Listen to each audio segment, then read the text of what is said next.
Así inicia esa noticia en profundidad. Qué placer acompañarles. Soy Tatiana Pérez y les saludo desde nuestra sede central en Caracas, en Venezuela.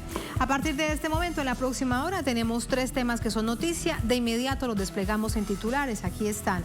En Noticia Colombia, muertos vacunados 2 veces el mismo día, vacunados menores de 60 años. Algunas de las irregularidades reveladas hoy por la Contraloría General de la Nación en un país en donde el plan de inmunización es un misterio y la crisis sanitaria no da tregua. Esta semana se ha registrado récord en decesos en este 2021. Tenemos este panorama y lo analizamos.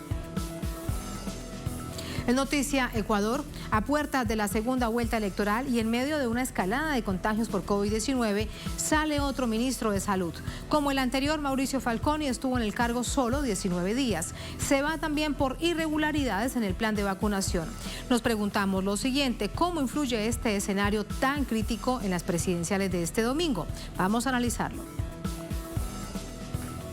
Y en Noticia Argentina, ¿cuáles son las razones de la visita del jefe del Comando Sur de Estados Unidos a esta nación?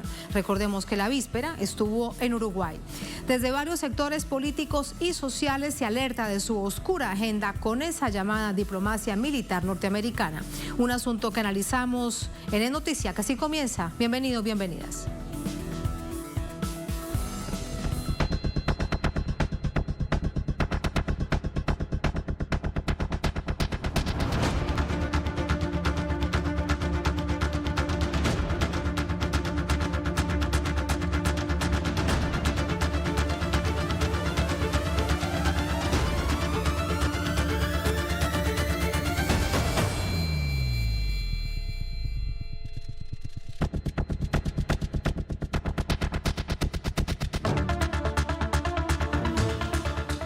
En Noticia Colombia se destapa un escándalo de corrupción en la administración de vacunas contra la COVID-19 en medio de un sostenido aumento de casos y muertes que profundiza la ya grave crisis sanitaria que padece esta nación.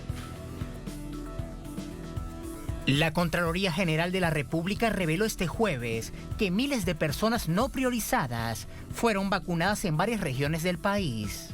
A través de su cuenta Twitter, el máximo ente de control público del Estado informó que existen al menos 1.241 colados en el plan de vacunación implementado por el gobierno del presidente Iván Duque. Según las listas, unos 600 tendrían entre 26 y 44 años, grupos de edad al que aún no llega el plan de inmunización. Algunos están registrados como doblemente vacunados e inclusive aparecen 20 personas fallecidas. Además de la denuncia de la Contraloría, se han viralizado en redes sociales videos donde se evidencia la práctica de falsas vacunaciones. Pero usted no le aplicó nada. Usted no le aplicó nada. Sí, ¿no viste que lo empaqué? La verdad es que yo no sé. No, usted no le aplicó nada.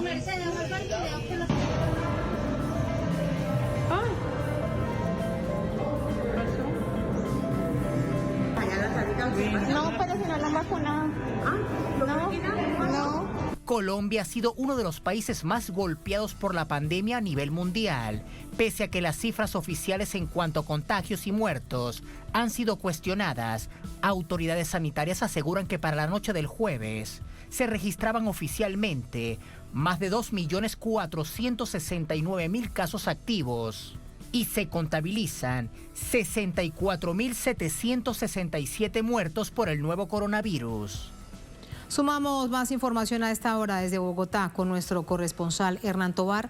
Hernán, muy buenas noches. ¿Qué más dice este revelador informe de la Contraloría, el ente de control público del Estado, de lo público en Colombia, y qué reacciones hay?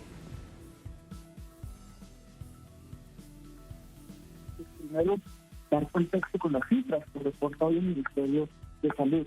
12.464 casos nuevos el día de hoy. El día de ayer fueron alrededor de 12.300.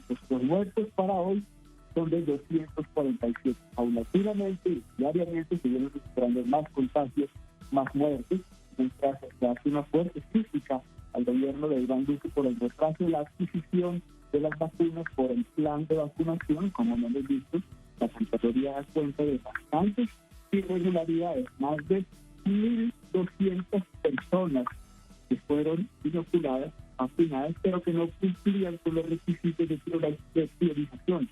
Personas de tercera edad, mayores de 70 años, y personal médico, personal de salud, que están siendo priorizados. Aseguraron también este informe que por lo menos existen 20 personas que aparecen posiblemente fallecidas y que fueron vacunadas. Asegura también este informe que 59 personas fueron vacunadas, ustedes hacen referencia, 2 o 3 veces en menos de 10 días, una dosis. Y uno de los departamentos donde más se presenta esta irregularidad es en el departamento del Valle del Cauca. Alrededor de 440 personas fueron vacunadas irregularmente, seguido por el departamento del norte de Santander, donde 166 personas fueron vacunadas sin cumplir los rangos de priorización. Realmente nosotros ayer dábamos cuenta de nuestro informe de cómo las personas de tercera edad que tienen que ser priorizadas en estas inmunizaciones, pues las citas primero para otorgarles la vacuna se demoraban entre 2 y 3 meses. Muchos otros nos dijeron que la segunda cita para la segunda vacuna estaba demorando más de 3 meses, lo que hace perder pues, los activos de la primera vacuna para totalmente inmunizada. Así que no se están cumpliendo con las mismas cifras o las mismas estadísticas que pretendía el gobierno relacionado al plan de vacunación, que desde el mes de marzo eran 3 millones de personas vacunadas, hasta el momento están 2 millones. Así que es bastante preocupante. La Contraloría da cuenta de estas irregulares y hasta ahora aseguran algunas representantes de la Contraloría que este informe, esta investigación hasta ahora está comenzando. Estaremos pendientes y a la espera de qué más irregularidades se encuentra la Contraloría en relación a este proceso de vacunación en Colombia.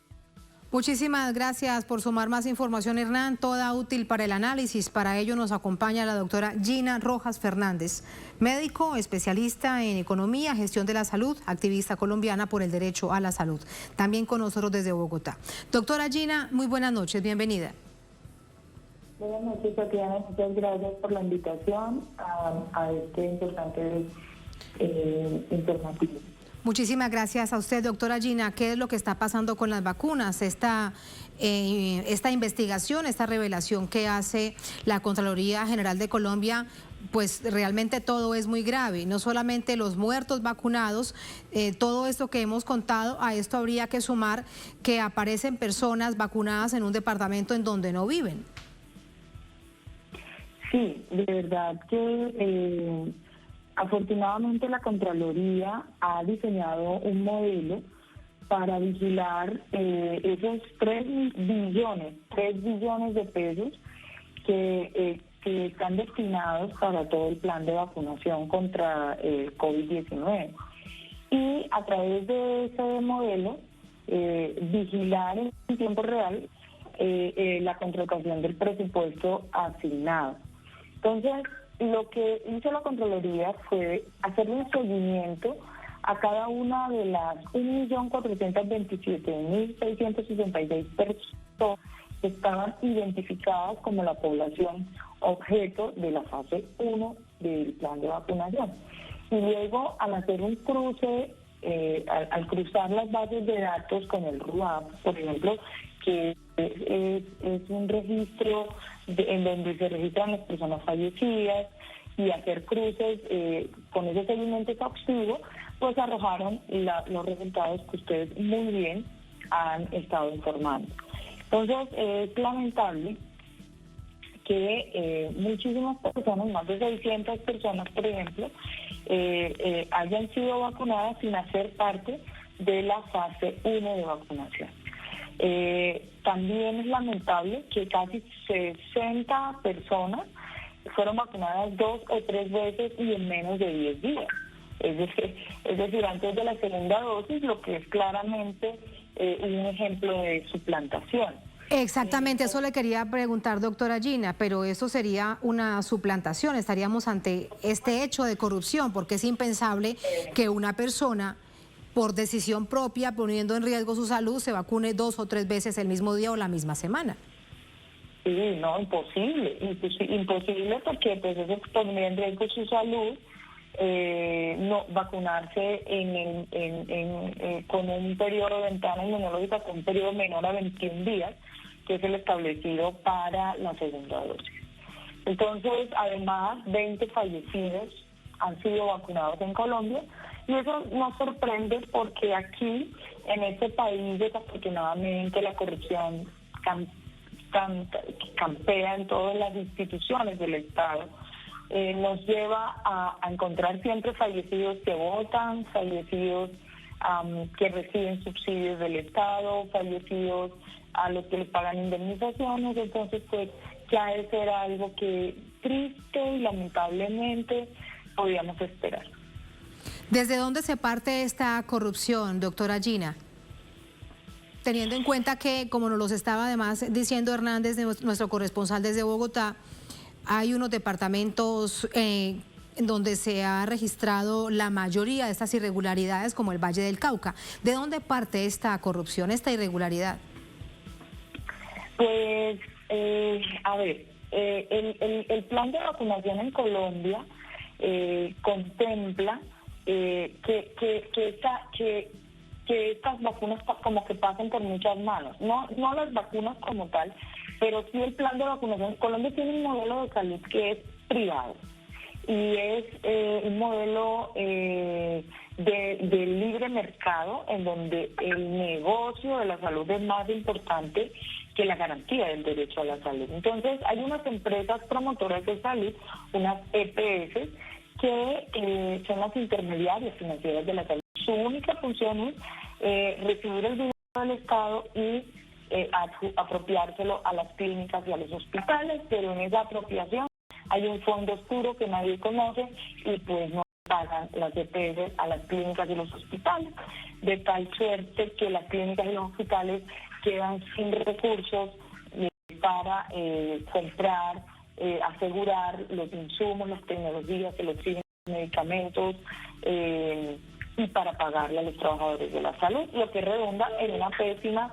calidad en la atención a los usuarios.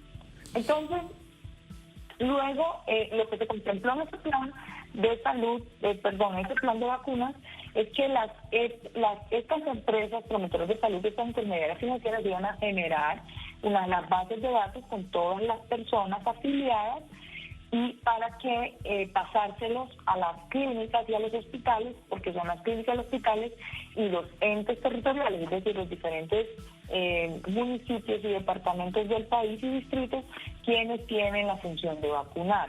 Las clínicas a los privados, a los que hacen parte del régimen contributivo, los que pagan, y los entes territoriales vacunarían a los del régimen subsidiario. Entonces, en Colombia casi que la mitad de la población pertenece al régimen subsidiario y la otra mitad es contributiva, es decir, que aporta al plan de beneficio.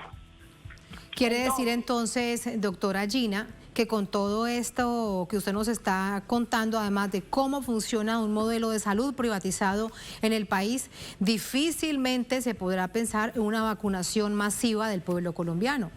Porque si con las pocas vacunas que han llegado ya está pasando esto, ¿cuál será el futuro? Es que sí, realmente los niveles de corrupción, y ante tanta fragmentación y ante tantos actores, que las EPS, que las clínicas, que los hospitales, que las secretarías de salud del departamento, que las secretarías de la alcaldía, entonces pasa por tantas manos la información, las bases de datos, que al final no hay una unidad, no hay una autoridad sanitaria que regule que esto se cumpla de la manera que todos esperamos y esperaríamos. Entonces se presenta este relajo, se presenta estas situaciones anómalas en las que, por ejemplo, hay suplantaciones en las que vacunan personas que no hacen parte de la primera fase, vacunan fallecidos, y las responsabilidades al final no se sabe sobre quién recae, porque la información está sectorizada en muchas personas. Cuando las primeras vacunas que llegaron se perdieron como 20.000 vacunas, todavía no tenemos esa información de dónde están esas 20.000 vacunas. No aparece, o sea, las vacunas que fueron adjudicadas versus las vacunas que fueron aplicadas, hay una diferencia de 20.000 vacunas. Sí. Más de 20.000, creo que 27.000. Todavía no tenemos esa información. Entonces, es muy difícil en un país en donde históricamente las clases dominantes no le han permitido a las clases populares acceder a las tomas de decisiones, y esto ha generado todo un tipo de efectos socioeconómicos estructurales muy fuertes, como la pobreza, como el desempleo, como la falta de acceso a una universidad, a la educación y a un sistema de salud público gratuito universal que garantice el derecho a la salud. Y en un momento de pandemia, doctora Gina, tan complejo, lo que se esperaría es que se reflexionara y se cambiara de alguna manera el sistema de salud para que se abriera a la mayoría de la población. Vemos con todo esto que usted nos dice, pues que sigue sucediendo exactamente lo mismo. Pero a mí, además, también preguntarle si también toda esta situación, toda esta crisis, ese modelo perverso de la salud, donde se califica a un paciente no como paciente, sino como un cliente, también es la consecuencia de la crisis sanitaria que está viviendo el país. Bogotá, por ejemplo, prácticamente con un colapso sanitario, con más medidas restrictivas en otros departamentos, pero un poco yendo adelante y hacia atrás, adelante y hacia atrás, en la medida que pasa el tiempo. Por supuesto que sí, es que el modelo de salud, este modelo de salud neoliberal, del libre mercado, que convierte la salud en un negocio, y aclaramos, nosotros siempre lo hemos enfatizado, la salud no puede ser un negocio, la rentabilidad de la salud nunca es financiera, la rentabilidad de la salud es social. Lo que ha llevado este modelo es precisamente a que la salud pública en Colombia se haya acabado. Desde hace 27 años que empezó este modelo de la Ley 100, la autoridad sanitaria está totalmente limitada y salud pública no hay. Pues como no hay salud pública, no hay atención primaria en salud, y con la atención primaria es cómo se hubiera podido avanzar en evitar tantas muertes y en evitar tantos contagios. Precisamente países como Nueva Zelanda y China no presentan unos niveles de fallecimientos a causa del COVID. Nueva Zelanda no tiene más de 26 personas fallecidas en todo lo que va de la pandemia. En la China no hay más de 5.000, 4.500, 4.600 personas, porque ellos tienen un sistema de salud público que inmediatamente les permitió hacer cercos, hacer pruebas masivas, testeos masivos a toda la población. Con esos testeos masivos se identificaron aquellas personas que no tenían síntomas, pero que eran positivas para COVID. Rápidamente les hicieron cercos epidemiológicos, les hicieron cuarentenas selectivas y pudieron detener de esa manera el contagio. Pero en Colombia, como la lógica es mercadocéntrica, es el mercado, es la ganancia, pues la orden fue que las EPS evitaran a toda costa quebrarse haciendo tantas pruebas, porque eso les iba a representar quebrarse, y entonces no hay un testeo masivo, no se hace un testeo masivo, no se hace testeo a los asintomáticos, y aquí empezó pues a multiplicarse el contagio, a multiplicarse los contagiados y a tener unas cifras que ya sobrepasan los 70.000 fallecidos, y le sumamos a los reportes oficiales del ministerio los reportes que da el DANE, que son más de 7.000 fallecidos a causa del COVID, que el ministerio no los está reportando. Sí. Entonces es una tragedia de unas dimensiones únicas, y muchas de las muertes de nuestro país. Y sobre todo... Claro, sobre todo, doctora Gina, cuando estamos en un momento muy complejo de la pandemia, cuando se pensaba que se estaba mejorando, ha sucedido todo lo contrario. Revisando el informe del Ministerio de Salud de Colombia, fallecidos reportados hoy, las últimas 24 horas, 247 personas, se han procesado 67.000 pruebas, hay 12.464 nuevos casos Es el informe del Ministerio de Salud en las últimas 24 horas. Este es el panorama, doctora Gina. Muchas gracias. Muy buenas noches. A ustedes, muchísimas gracias por la invitación. Muchas gracias. Así nos vamos a la primera pausa en esta emisión de Es Noticia. Al volver en Noticia, Ecuador. A puertas de la segunda vuelta electoral, en medio de una escalada de contagios por COVID-19, sale otro ministro de Salud. Como el anterior, Mauricio Falcone estuvo en el cargo 19 días. Se va también por irregularidades en el plan de vacunación. Nos preguntamos lo siguiente: ¿cómo influye este complejo escenario en las presidenciales del próximo domingo? Lo analizamos al volver en Es Noticia.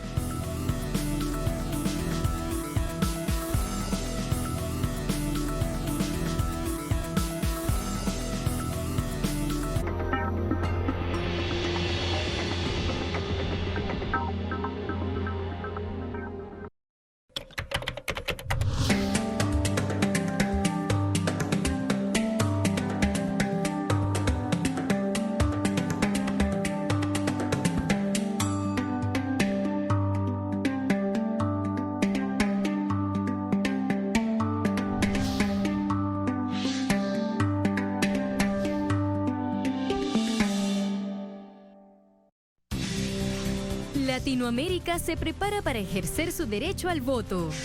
Ecuador, Perú, Bolivia van a las urnas este 11 de abril para decidir el futuro de su nación. Telesur está presente en estos procesos electorales para informar a toda su audiencia del desarrollo de estos acontecimientos con una programación especial. De la mano de Tatiana Pérez, Rey Gómez, Orlando Pérez, Verónica Insausti, Freddy Morales y Denise Herrera. Sigue minuto a minuto estos eventos comerciales a través de nuestra página web y redes sociales. Latinoamérica Decide 2021. Solo por Telesur, la señal informativa de América Latina y el Caribe. ¿Quién le dio confianza a esa mujer sin alma? En una conversación entre amigos, descubre a grandes artistas que nos abren las puertas de sus logros. La música es una espiral. Yo creo que vamos a volver a lo de antes, a lo retro. A ti te gusta lo acústico, pero en cambio has traído un cajón. Un cajón electroacústico. Y hay personas en la vida de su vida a través de sus canciones y que aún les queda mucho por contar. Sesiones vagabundas. Sábado. Solo por Telesur.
En Noticia Ecuador, el presidente Lenín Moreno nombra el 6º ministro de Salud de su gestión, el 4º desde que inició la pandemia. Camilo Salinas Ochoa, quien ha sido objeto de polémicas denuncias, llevará esta cartera luego que el anterior durara en el cargo apenas 19 días. Todo esto sucede a tan solo 3 días de la segunda vuelta presidencial. Camilo Salinas es el 6º ministro de Salud que nombra Lenín Moreno. El anterior, Mauro Falcone, duró apenas 19 días. Su salida se da a una semana de que se filtrara un audio en las redes sociales de una reunión virtual de trabajo que revela el desorden interno del Ministerio de Salud Pública.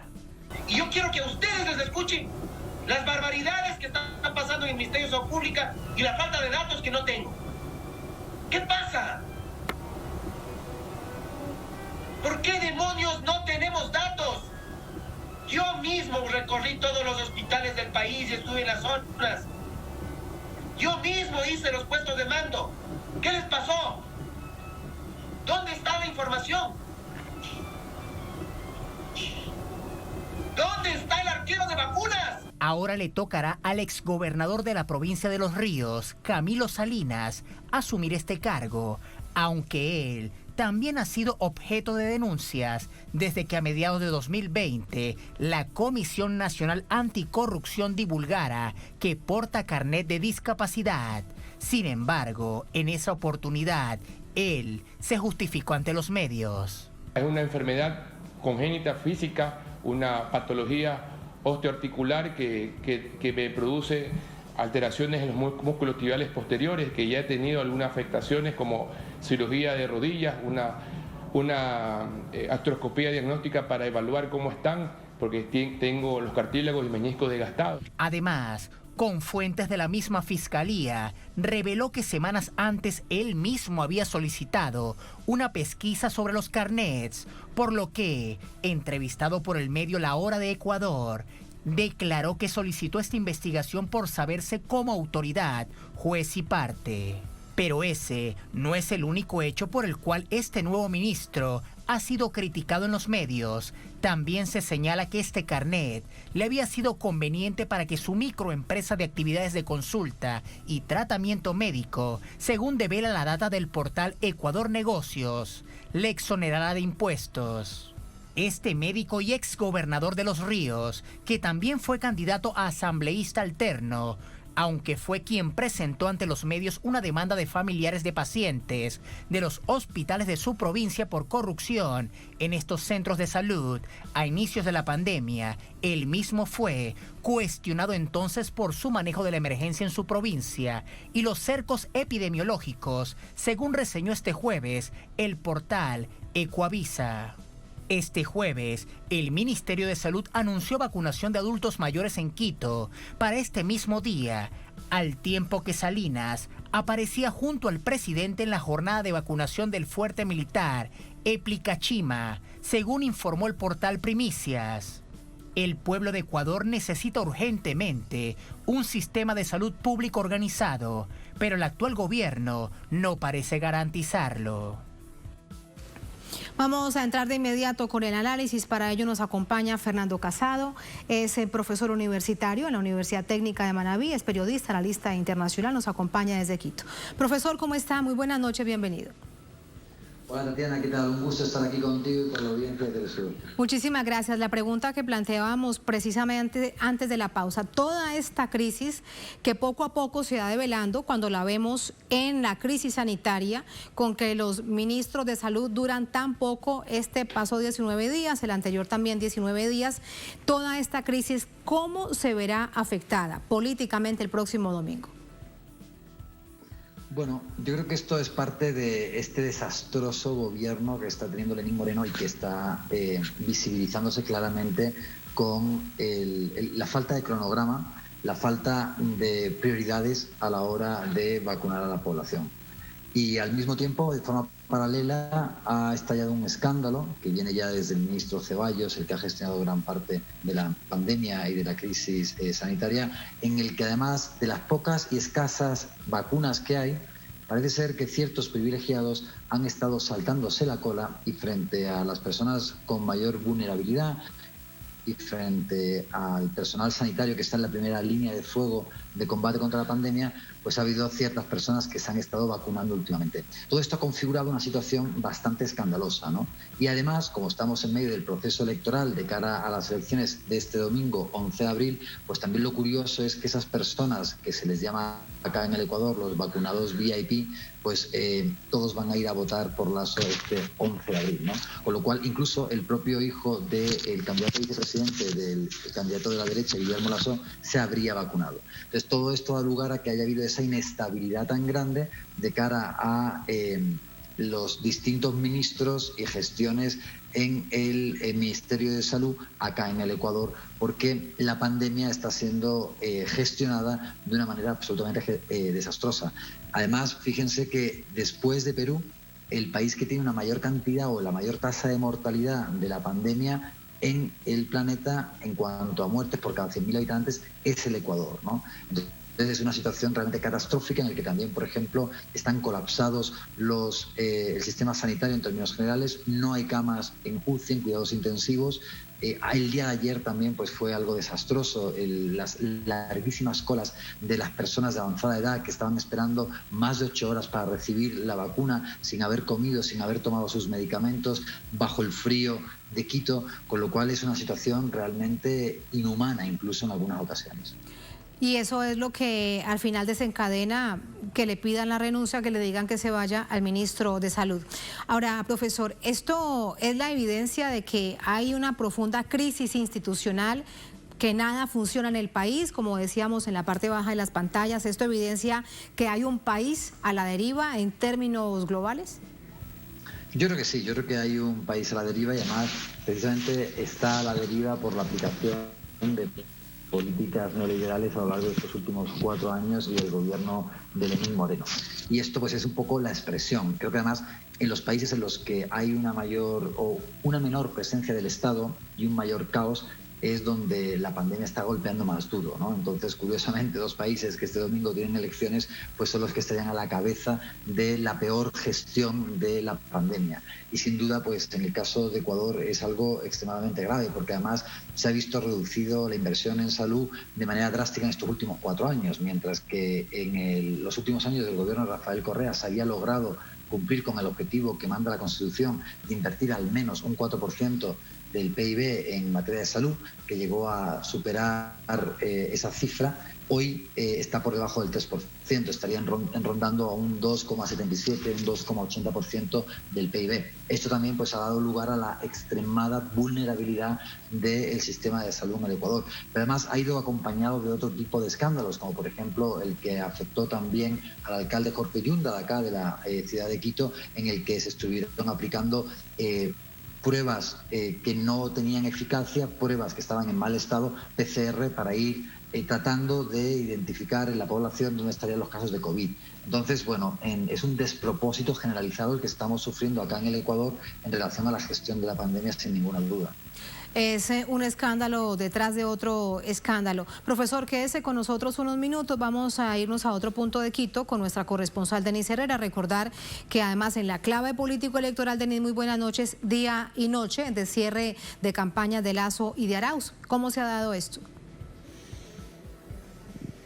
Hola Tati, qué gusto saludarlos. Así es, oficialmente cierran hoy las campañas, por lo cual el candidato de la Alianza de la Derecha, el Partido Crey Social Cristiano, Guillermo Lasso, hizo cierre de campaña en la provincia del Guayas, en la ciudad de Guayaquil, frente al río Guayas. Esto fue alrededor del mediodía, donde justamente Guillermo Lasso hizo un llamado a sus seguidores, además también a hacer un llamado a que sigan su campaña, a que va a incluir a diferentes sectores, y además que habló también a las mujeres. En ese sentido, por otro lado, también el candidato del Centro Democrático y Unión por la Esperanza, Andrés Arauz, hizo recientemente su cierre en la capital ecuatoriana. En el centro de la capital, justamente en el Parque Cumandá, hubo música, bastante música popular. Recordemos que a raíz de la situación de la pandemia de la COVID-19, las autoridades del Consejo Nacional Electoral han hecho un llamado a los candidatos para respetar el protocolo de bioseguridad, por lo cual también era importante seguir las diferentes directrices, y además que Pichincha es una de las provincias que está bajo el estado de excepción y por lo cual rige ya actualmente un toque de queda. 8 de la noche ya rige este toque, donde no puede haber movilidad justamente de los diferentes sectores de la ciudadanía. Ahora, Tati, también se organizó y se inauguró justamente el voto adelantado de las personas privadas de libertad. Así inauguraron oficialmente las elecciones las autoridades del CNE. Se espera que mañana también haya el voto anticipado, el voto en casa, y finalmente que las autoridades se pronuncian en torno al estado de excepción. Recordemos que hay también un pronunciamiento de la Corte Constitucional, donde mañana termina el estado de excepción y se levantan todas las restricciones. Las autoridades han indicado que esto justamente se da también para que el fin de semana haya libre circulación y los y las ciudadanas puedan ejercer su derecho al voto el 11 de abril. Asimismo, entramos obligatoriamente a un silencio electoral, donde es un momento de reflexión. Por un lado, hay 2 tendencias distintas, 2 visiones distintas del país, y donde los ecuatorianos serán quienes elijan oficialmente quién será el próximo presidente del país. Eso lo sabremos el próximo domingo en la noche. Gracias, Denise. Muy buenas noches. Profesor Casado, regreso con usted. En toda esta campaña, si hubo algo que fue muy similar a la primera vuelta, fue el enrarecido ambiente entre la crisis sanitaria, las tensiones políticas y la guerra sucia, particularmente en contra de la candidatura de Andrés Arauz. En esta semana ya definitiva para un momento tan importante, histórico para el país, para saber quién será el próximo presidente, ¿todo esto siguió sucediendo? Sí, bueno, han salido también incluso informes en estos últimos días en los que ha habido una sobreexposición, por ejemplo, del candidato de Guillermo Lasso en los grandes medios de comunicación ecuatorianos, en una proporción de 3-1, ¿no? Por cada 3 apariciones de Guillermo Lasso, una aparición de Andrés Arauz. Pero es que además la actitud de los medios de comunicación cuando entrevistan a Guillermo Lasso, que más que entrevistarlo parece que le asesoran, pues es completamente distinta cuando interpelan de una manera muy insidiosa a Andrés Arauz. Y al mismo tiempo, pues también normalmente las propuestas o la falta de propuestas de campaña de Guillermo Lasso pues son también utilizadas como una especie de cornetas o altavoces por parte de estos medios de comunicación, que al mismo tiempo se hacen eco continuamente de esa campaña sucia a la cual le dan una cierta veracidad al posicionarla repetidamente en estos medios de comunicación. Entonces ha sido una cancha inclinada, claramente, ya lo fue en la primera vuelta, en la que los 15 candidatos que se enfrentaban a Andrés Arauz pues coincidían en algo en común, que era instigar, insultar, vilipendiar a la candidatura de Andrés Arauz, y ahora que había menos ruido porque quedan en el camino pues 14 binomios, ahora pues los medios de comunicación han ocupado también ese espacio dándole una mayor visibilidad continuamente a Guillermo Lasso. Guillermo Lasso que además, precisamente porque la comparación de las propuestas electorales creo que deja en una situación muy débil al candidato Guillermo Lasso, se ha dedicado o ha utilizado las estrategias de guerra sucia para tratar de constreñir a la población, a la opinión pública, a través de campañas del miedo de cara a las elecciones del 11 de abril, mientras que Andrés Arauz habría basado más su campaña en la, de alguna forma, visibilidad de sus propuestas, que han sido muchas. Como por ejemplo el alivio de las deudas, que es uno de los problemas mayores que existen actualmente en una población que se ha visto pues reducida en la gran capacidad productiva del país. Tengamos en cuenta que hay un decrecimiento económico de un 10% y muchos de los pequeños empresarios o también de muchos profesionales se han visto obligados a endeudarse. Entonces, pues esa es una interesante propuesta que además contrasta mucho con lo que ha sido, por ejemplo, los beneficios que ha tenido el Banco de Guayaquil en este último año de pandemia, ¿no? Que ha incrementado sus, por ejemplo, su cartera o ventas de intereses durante el último año, ¿no? Con varios millones de dólares, que es lo que además ha supuesto que Guillermo Lasso pues obtuviera casi 6 millones y medio de dólares durante el año 2020, y que esos beneficios que obtiene por las utilidades de su propio banco pues han sido muy superiores a las de los 4 años anteriores, porque precisamente se han enriquecido a costa de ese sufrimiento y a costa de negocios espurios bancarios en tiempos de crisis basados en la usura. Entonces, bueno, son exactamente dos modelos muy distintos, que creo que además en esta última recta de campaña, pese al ruido, pese a la guerra sucia, han podido visibilizarse mucho mejor que durante la primera vuelta. Y también un reflejo de esto, profesor, han sido las encuestas, o también no han estado exentas de una amplia manipulación. Valga decir que todas las encuestas ubican a Andrés Arauz, la fórmula Arauz-Rabascal, como la primera. Sin embargo, en los últimos días, hasta el momento en que se pudieron publicar las encuestas, ahora aparecen algunas así de manera furtiva, tratan de acercar mucho más la brecha entre Arauz y Guillermo Lasso. Uno se pregunta si esto también es intencional. Sí, sin duda es intencional. Es una pauta que suele ocurrir siempre, sobre todo por parte del candidato que se ve perdedor, y esto tiene que ver con la creación del clima electoral. Además, estas furtivas encuestas, como las ha llamado muy acertadamente Tatiana, se dan fuera del periodo en el que se pueden publicar encuestas, pero curiosamente en estos últimos días, cuando ya se sabe que hay probablemente una tendencia irreversible a favor de Andrés Arauz, precisamente para que esos últimos indecisos, que normalmente pues suelen tornar a la que según el clima electoral perciben como la candidatura ganadora, ahora se trata de manipular ese clima electoral para que no se produzca lo que Noel Newman denomina como la espiral del silencio. Y para evitar ese efecto de bola de nieve de que los indecisos vayan hacia la candidatura percibida como ganadora, que claramente es la de Andrés Arauz, es por lo que aparecen este tipo de sondeos de opinión que tratan de interpretar una opinión pública que en realidad no existe. Pero es precisamente para eso, para que ese efecto de la espiral del silencio, que ya está perfectamente comprobada que existe en los últimos días de campaña por la generación del clima electoral y donde los indecisos van masivamente hacia la tendencia que es percibida como ganadora, por eso es que surgen estas encuestas furtivas que no tienen ningún sentido. Por último, profesor, ¿es posible, usted además que es experto en el asunto de la comunicación política, establecer cuánto puede reflejarse la guerra y la campaña sucia en las redes sociales en contra de la candidatura de Arauz Rabascal y la realidad?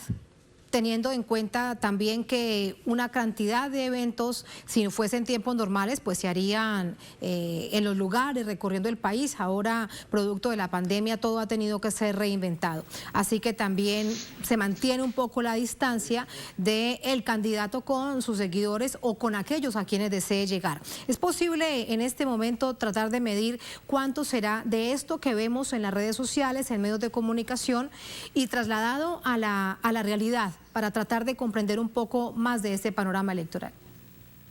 Bueno, ya se sabe que normalmente la imagen generada por medios de comunicación y por redes sociales no tiene por qué corresponderse con lo que es la política real, ¿no?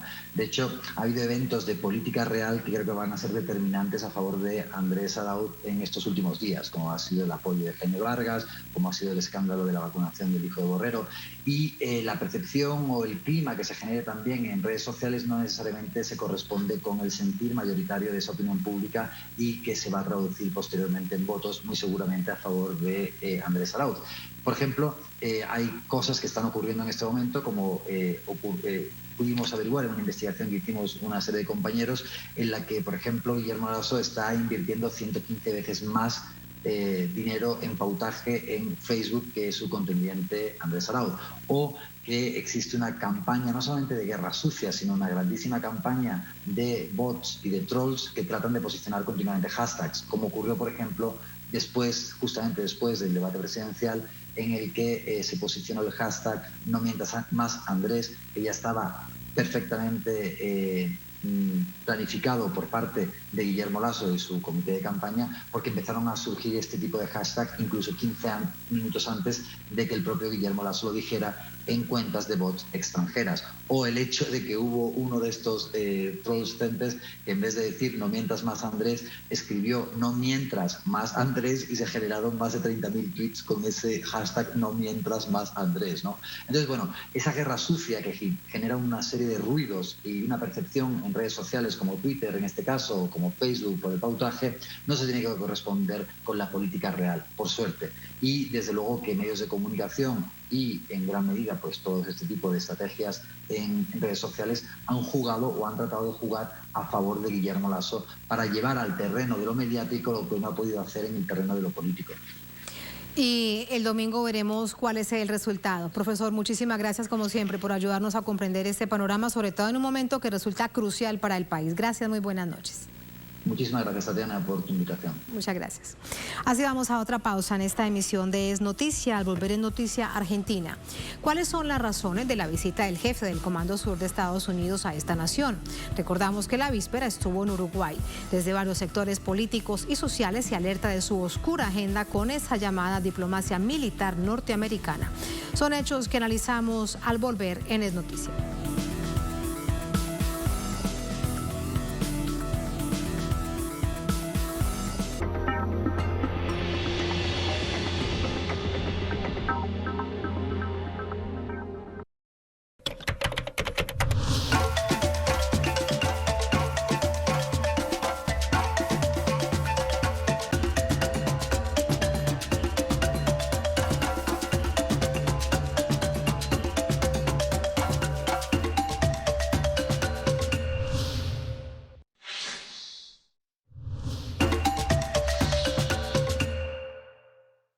Un espacio donde se exponen todas las visiones.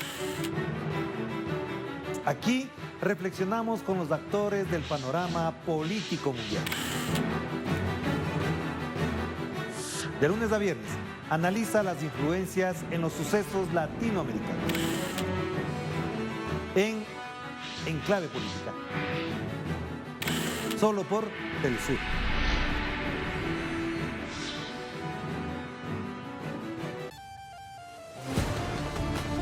Cada año miles de personas abandonan su tierra para alcanzar nuevos horizontes. Una realidad de pueblos que luchan por su libertad. Conoce las diversas causas de quienes viven entre fronteras. Jueves. Solo por Telesur.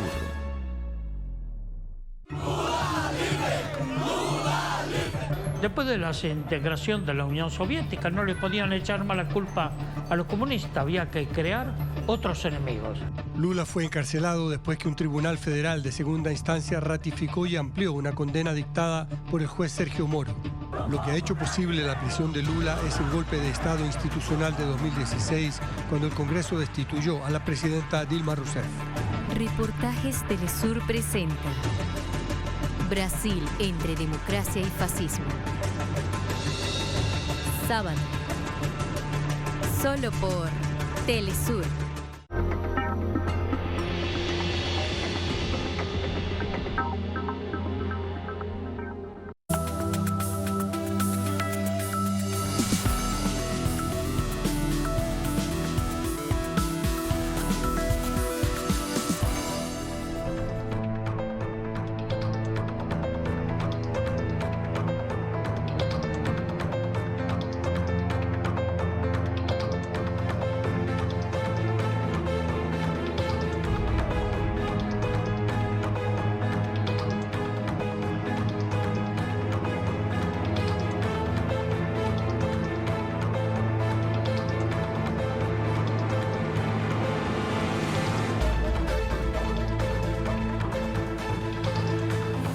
En noticia argentina, a esta nación llegó el jefe del Comando Sur de Estados Unidos para discutir la cooperación en materia de seguridad y combate a la pandemia. El almirante Craig Faller estuvo el martes en Uruguay con una agenda similar.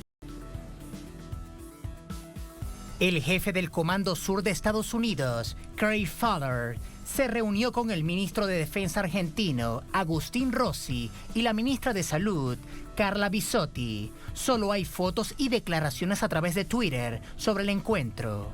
Rossi aseguró que el encuentro bilateral sirvió para exponer a la comitiva estadounidense los alcances y potencialidades del Fondo de la Defensa argentino, destinado al reequipamiento de las Fuerzas Armadas argentinas. Desde Comando Sur señalaron que se abordó el fortalecimiento de la Asociación de Seguridad de ambas naciones y calificaron a Argentina como un socio confiable y de larga data. Añadieron que desde que comenzó la pandemia han trabajado en estrecha colaboración con la Nación del Sur para apoyar la respuesta de la nación a la pandemia de la COVID-19. En este sentido, el Departamento de Defensa estadounidense hizo una donación de 3,5 millones en suministros para la lucha contra el COVID, que incluyó 3 hospitales de campaña, generadores de oxígeno, equipos de búsqueda y rescate y otros insumos. Craig Faller también visitó Uruguay esta semana con una misma agenda. Uruguay es un socio valioso y un modelo de estabilidad en la región. Nuestra colaboración en áreas de ayuda humanitaria, preparación para desastres y mantenimiento de la paz está basada en nuestros valores compartidos. Puede que la COVID-19 haya limitado nuestras visitas, pero no el compromiso inquebrantable de nuestros países de cooperar para la seguridad. La pandemia nos ha unido, como a vecinos de una región que se ayudan en la adversidad. Para el ministro de Defensa uruguayo, Javier García, no fue una visita inusual. Informó que negociaron la compra de recursos a las Fuerzas Armadas estadounidenses. La visita del Comando Sur Uruguay es un tema que nunca se ha detenido, que nunca se ha interrumpido. Le doy un ejemplo, en los últimos 15 años vinieron 4 veces comandantes del Comando Sur al Uruguay. 4 o 5 veces. Vinieron en el año 2007, vinieron en el año 2010, vinieron en el año 2012, vinieron en el año 2016. Sin embargo, esta no parece una gira motivada por el ánimo de brindar ayuda humanitaria. En un informe enviado al Comité de Servicios Armados del Senado de Estados Unidos en marzo, Fowler expresó su preocupación por la creciente influencia de China y Rusia en la región. El Comando Sur no puede permitirse ver disminuida su influencia en lo que por años ha considerado su patio trasero. Un informe de la Universidad de Harvard revela que al menos en 41 oportunidades el Comando Sur ha forzado exitosamente cambios de gobierno en Latinoamérica entre 1898 y 1994, 14 intervenciones directas y 27 indirectas. Es parte de su prontuario. Hay mucho más que decir acerca del Comando Sur de Estados Unidos. Vamos a analizar esta visita a América Latina, en particular Uruguay y Argentina, del jefe del Comando Sur, con Paula Claccho, socióloga, doctora en historia, profesora en la universidad, dos universidades, coordinadora del capítulo argentino en la Red de Defensa de la Humanidad. Profesora Claccho, muy buenas noches. Se nos acompaña desde Buenos Aires, en Argentina. ¿Cómo está? Bienvenida. ¿Qué tal? Buenas noches, Tatiana y amigos y amigas televidentes de la querida Telesur. Muchísimas gracias. Ustedes han presentado la víspera un comunicado de la Red de Intelectuales en Defensa de la Humanidad, preocupados por esta visita, rechazándola además. Primero, ¿cuál es la preocupación?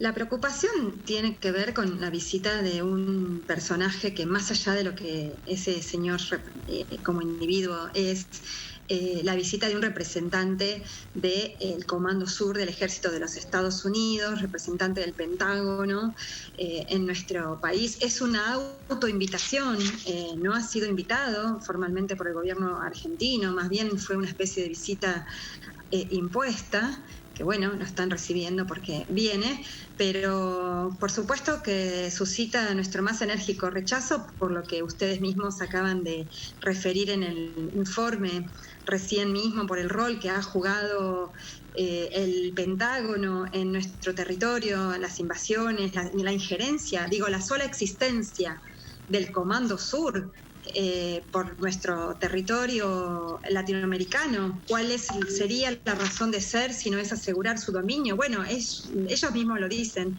no tienen problema en asegurar que la misión es asegurar sus intereses en la América, ¿no? Es la doctrina Monroe hecha carne.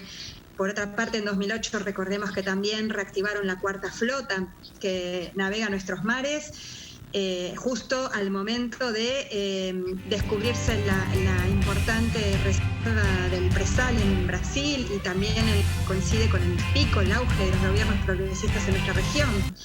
Por lo tanto, lo que significa la injerencia, que aparte lo hacen de diferentes maneras, porque son muchas las autoridades estadounidenses que permanentemente han visitado nuestra región y sobre todo tratan de intervenir, como ustedes recién también dijeron, tratan de intervenir para contrarrestar la influencia y la creciente presencia económica china y rusa, pero también intervenir en la posición tan dura que tienen respecto a nuestros países hermanos, Venezuela, Cuba, Nicaragua. Entonces, sí.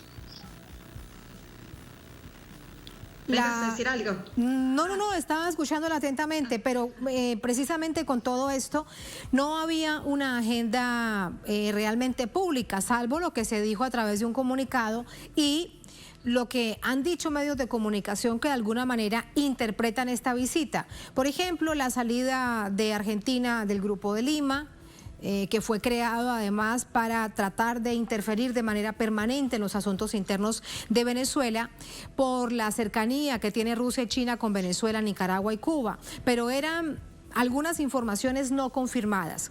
Así que todo esto también uno se pregunta, ¿cuánto hay de una agenda oculta del Comando Sur de Estados Unidos con respecto, en este caso, a Argentina?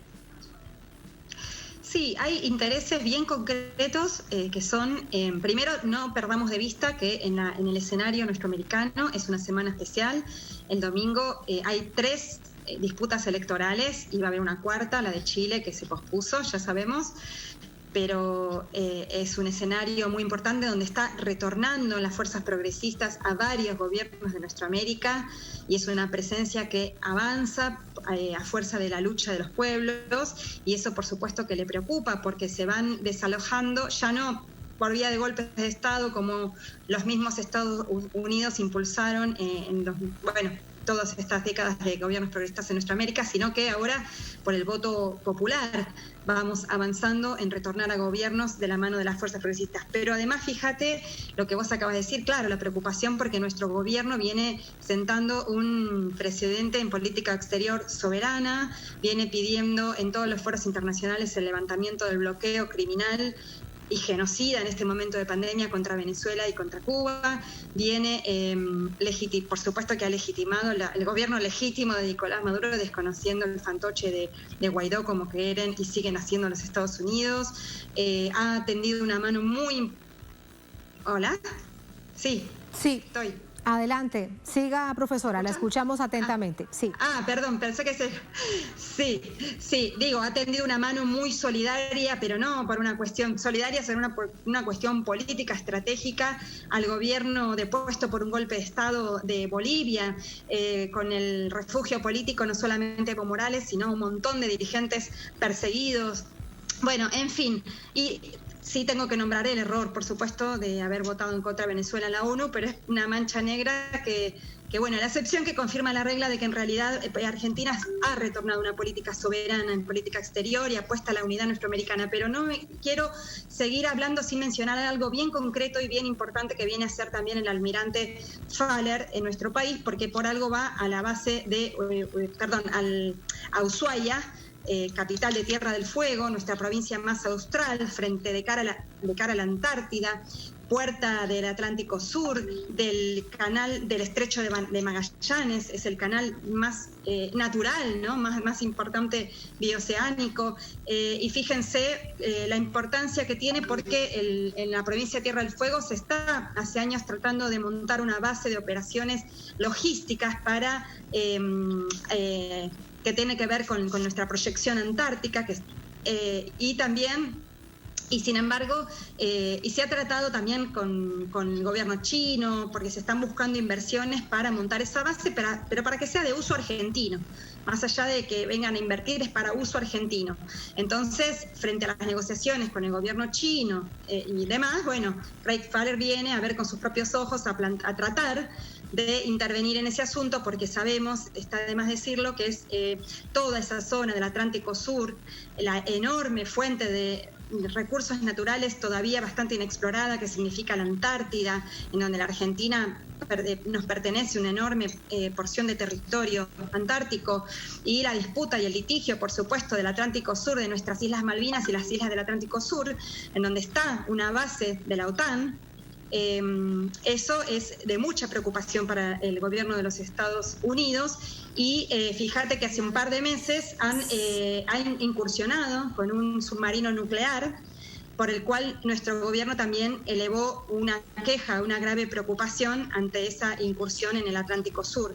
Por lo tanto, ese es un asunto muy importante que el gobierno argentino tiene que rever, porque ese avance se da gracias a la entrega del gobierno de Macri, que ya, ni bien asumido en 2016 con el acuerdo Forador y Duncan, no solamente desmalvinizó por completo, intentó desmalvinizar a nuestra sociedad, a través de varios gestos, como por ejemplo en una tarjeta de fin de año de un ministerio, poner el mapa argentino y no poner a las Islas Malvinas, entre otros muchos ejemplos así de perversos. Pero en el caso del acuerdo Forador y Duncan, de los vicecancilleres argentino e inglés, ni más ni menos que acuerdan cooperaciones en un montón de aspectos, no se nombra nada acerca de nuestra soberanía en las Islas Malvinas y las islas del Atlántico Sur, y además se avanza en permitirles la extracción libre de los recursos marítimos, pesqueros, hidrocarburos. Entonces ahora el gobierno, y también el avance concreto del establecimiento de bases militares, no solamente las clásicas que quisieron avanzar de imponer en el Chaco, que después tuvo que ir para atrás por la lucha del pueblo argentino, en la triple frontera en Misiones, en Ushuaia mismo y en otros territorios que fueron en principio frenadas por el pueblo argentino, pero que se está en tratativas y que obviamente los Estados Unidos quieren avanzar con la modalidad de supuestas bases de ayuda humanitaria o bases científicas, o bases médicas como es esa nefasta en Perú. En Chile han avanzado bastante en Concón. Por lo tanto, todo eso se avanzó con el gobierno de Macri y ahora nuestro gobierno tiene que rever y tiene que desandar todo ese camino de entrega para el cual avanzó el gobierno de Macri. Así que sí, eso es un poco lo que viene a hacer el almirante a la Argentina. Es un poco, mucho, muy profundo recordar que hace solamente algunos días el gobierno y la ciudadanía argentina recordaba que las Malvinas son argentinas. Muchísimas gracias, profesora. Un placer, muy buenas noches. Por favor, Tatiana, un abrazo muy grande para todos y todas. Muchas gracias. Gracias a ustedes por habernos acompañado. Ponemos punto final a esta emisión de Noticia. Será hasta mañana. Sigan con nosotros.